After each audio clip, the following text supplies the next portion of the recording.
It's the Kyle Hyman Show on Redeemer Radio. This is Kyle Hyman. I'd like to welcome back to the show Dr. Adam DeVille. Talk a little bit about a lecture that he's going to be giving called Concrete Reforms to Rid the Church of Abuses of Sex and Power. Thanks for being here, Dr. DeVille. You're welcome. Always a pleasure to be here. Very calm topic, nothing controversial, yes. I imagine. Not at all. Not at all. No. I'm kind of curious what your experience in the Eastern Catholic Church, and maybe comparing and contrasting that with the Roman Catholic Church, how maybe did that inform your thoughts in the book that you wrote in this lecture that you're giving? Yeah, absolutely. That's a great question, because that's really the prime inspiration for the book, is looking at what Catholics in the East have done and how they've structured their life. Okay. And what are some of the practices there that I think the Western Church needs to reacquaint itself with. And so in the East, for example, the word that we've been hearing so much of in the Franciscan pontificate about synods and synodality, these are words that the East has long had a great familiarity with, and the West is just slowly kind of recovering. The difference, though, and I think a lot of people in the West are getting a little bit allergic, perhaps, to some of the discussion about synods because they seem to be such big, messy affairs in Rome with all kinds of controversy around them. The big difference in the East is that synods are not that. They're not big talking shops in the full glare of the media around the world. They're basically fairly tightly scheduled, fairly brief gatherings for some clearly defined purposes. And I say those purposes are usually three: election, legislation, and deposition. Okay. Synods, in other words, in the Eastern churches, elect bishops. They pass legislation for the diocese, including the budget. And if it gets to that in some of the churches, and there's an intractable problem with a bishop, then it's the role of the synod to look at discipline and even deposition of that bishop and the election of a new bishop. These are all things that are found within the Eastern tradition, and to some extent in the Western tradition prior to the advent of the modern papacy. So kind of what I'm trying to do in the book is sort of just offer a refresher or a reminder to Catholics and say, we have this stuff within our tradition from an earlier period and from other places in the church. Why don't we think about bringing it back into the wider church today? So who would be on that synod to elect a bishop? Well, this is where it gets interesting, because currently in most of the Eastern Catholic churches, synods are only composed of other bishops. So, for example, when there was a vacancy in Chicago 2.5 years ago now for the Ukrainian Catholic bishop there, the synod of bishops in Ukraine voted amongst themselves on who would fill that see.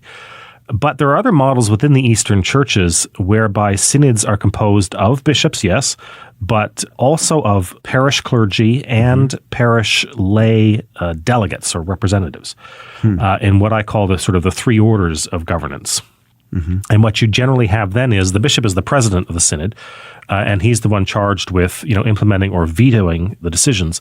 But the clergy and the parish representatives are also there with voice and vote on important things like the budget, for example. And that would typically meet on an annual basis, set the priorities, pass the legislation, deal with the budget, and then ask the bishop for an annual accounting of his stewardship of the diocese. And that's kind of the model that I go with in the book. What was your research process for this? What kind of documents are you reading, or is there any kind of surveys or results for stuff like this? Yeah, it's really interesting. There's a lot more out there than I thought. I mean, I've been writing about some of this stuff for more than 10 years, but when I sat down, I was on sabbatical last fall, and when I sat down to write the book, which was not the book I thought I was going to write, it ended up being very different. I discovered that, in fact, there were a lot of interesting documents out there, and perhaps the most interesting one has gotten almost no attention. It came out in March of 2018 from the International Theological Commission, which is a kind of a semi-official body of Catholic theologians around the world appointed by Rome to give advice to the Congregation for the Doctrine of the Faith. And they published a really, really interesting document on synodality 2.5 years ago, or a year and a half ago now, I guess I should say, that is incredibly rich because what it does in that document, and I drew on it a lot, is it says this isn't just a kind of a mechanism for governance in the church. This is actually a good theological model of God as Trinity. In other words, synodality is an icon of the Trinity in the sense that it is the one and the many at the same time, right? We talk about God as being one, but also being three. And synods are, united under the presidency of the one bishop in the diocese, but including the many in that deliberative process. And so it has a beautiful kind of linking there of Trinitarian theology with new models for church governance, which I think that document should be read by everybody. I think it's such a powerful statement. But it, like a lot of ITC documents, it kind of slips under the radar. It doesn't get attention. But that was a big inspiration for what I wrote. We're talking with Dr. Adam DeVille, who's going to be giving a lecture on November 20th at 7 p.m. It's called Concrete Reforms to Rid the Church of Abuses of Sex and Power. Is the synod the cure-all for this? Is that the one shot that we need to fix all the problems? Yeah, no, and that's a great question. And I really try to stress that in the book. I had an article in Our Sunday Visitor about a month ago in which I talked about this too. I said there are no panaceas, right? There's no cure-all. There's no silver bullet or magic solution. But there are better and worse approaches, I think. Every system is going to be only good to the extent that the people in it are good. But because the church, kind of has, I like to say the church kind of has a trademark, if you will, or a copyright on the notion of original sin, right? We've kind of put that forward to the world and said, this is a universal feature of human nature, including among Christians. Why don't we build in safeguards to protect against that? And so if we're looking at concrete reforms, one of them would be to say, you know what? We should no longer allow people unchecked or monopolies of power when it comes to things like appointments and money. So those are the two big ones we've seen, right? We can move people around rather than, taking them out of the priesthood or taking them out of parishes. We just kind of quietly move them around because we don't have to account for anybody. That's a real temptation to abuse power. And the other one is we can spend money and not have to account for it. This summer I was down at Hyde Brothers, that great bookstore here in town, and found in the $1 bin the memoirs of Archbishop Rembert Weekland. If you remember him, he was the Archbishop of Milwaukee through the 90s to the turn of the century. And 20 years ago now, he was caught red-handed, basically, taking money from diocesan coffers to pay off a gay lover. And he could do that because, he had basically exclusive signing power. And that's a problem, right? I think when you leave open a checkbook for human beings with all of our temptations because of original sin, and nobody to check that, nobody to kind of act as a safeguard against that, you're opening the church to the many abuses we've seen. And so if you bring in other people to say, wait a minute, you've always got to have other sets of eyes here verifying, okay, where is this money going and why? You kind of cut off some of those escape routes for people that want to do evil and then hide it. So what is keeping the church from adopting some of these changes that you're suggesting, which I would imagine other people have probably suggested along the lines somewhere or other? Yeah. I think part of it is just force of habit. We get into doing things the way we've always done them. And in a sense, the church is conservative in a good way, right? We don't like radical change. We think, the truth has been delivered once to the saints, as the New Testament puts it. So the church is always going to be conservative, which is a good thing. But sometimes our conservatism can kind of trip us up from the necessary changes we do need, whether we like it or not. So I think part of it's conservative force of habit. I think also part of it is we have psychologically some mistaken images of how the church should operate that I think lead us to just assume without sort of facts and evidence that it has to be this way, right? Isn't the church hierarchical? Yes. So doesn't, therefore, it have to be run this way, whereby you basically have bishops and dioceses and priests and parishes having kind of total final say over just about everything? There's no theological argument there, right? That's how it's evolved, but there's no real theology there that says it has to be this way. So I think we need to think theologically in a different way to reconceive of the church, that it's not just run exclusively by clergy and the rest of us just kind of go along with it, right? We are really the body of Christ, the people of God, and that has to include everybody in some concrete ways. And this is not a kind of let's shove these guys aside and take over, right? This is a kind of way of saying they're human beings like we are, and ordination does nothing to protect against sin, right?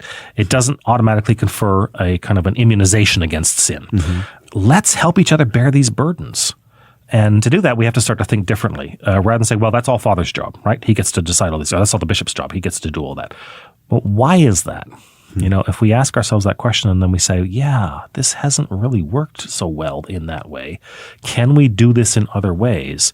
that preserves the apostolic nature of the church, but exercises that differently. Is the situation different in the Catholic Church versus, say, Protestant denominations or even kind of the secular world and companies, other than the fact that the bar is set higher, and rightfully so, among our Catholic clergy? Yeah, and that's a really good question, because people sometimes feel that, the Catholic Church gets far more attention on these issues than other bodies where we find sex abuse, whether it's teachers, therapists, Jewish rabbis, Protestant pastors, whatever. It's there everywhere. I think what is different in the Catholic world is we have not yet integrated, as I say, some of our own best insights about original sin and how to build safeguards against that. Most other organizations today generally have some kind of safeguard to prevent people from having a kind of a monopoly on money and power that can be abused. Okay. And so, for example, in the Armenian church, you've got a clear system where you have parish councils that have to meet. They're not optional, right? In the Catholic world today, parish councils don't necessarily have to exist. They're still kind of an option. The Armenians say, nope, everybody has to have a parish council, gets voted on annually, and the parish council and the pastor together have to sign off on budget and major decisions, hiring decisions in the parish, and that stuff. And so I think other bodies in the world are kind of a step ahead of us in some ways in saying, yep, we need to break up monopolies and put in some safeguards to prevent abuses.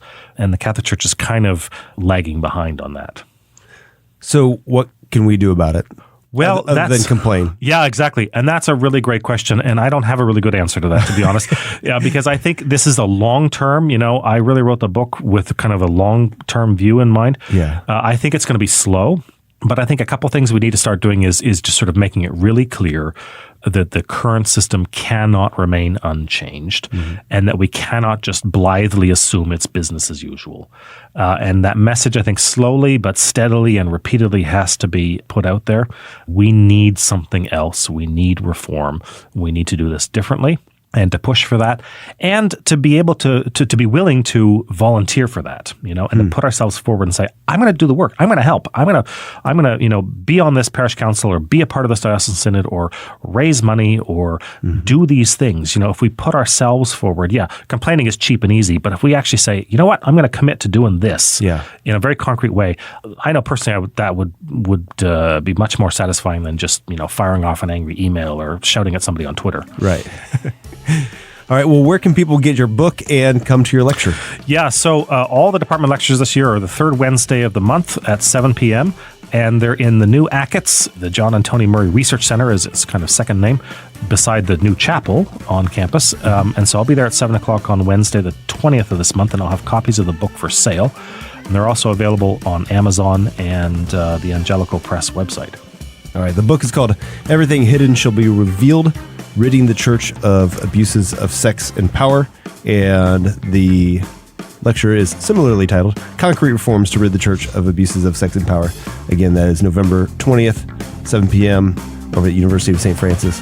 Thank you, Dr. Adam DeVille. You're welcome. Sharing this with us. Thank you.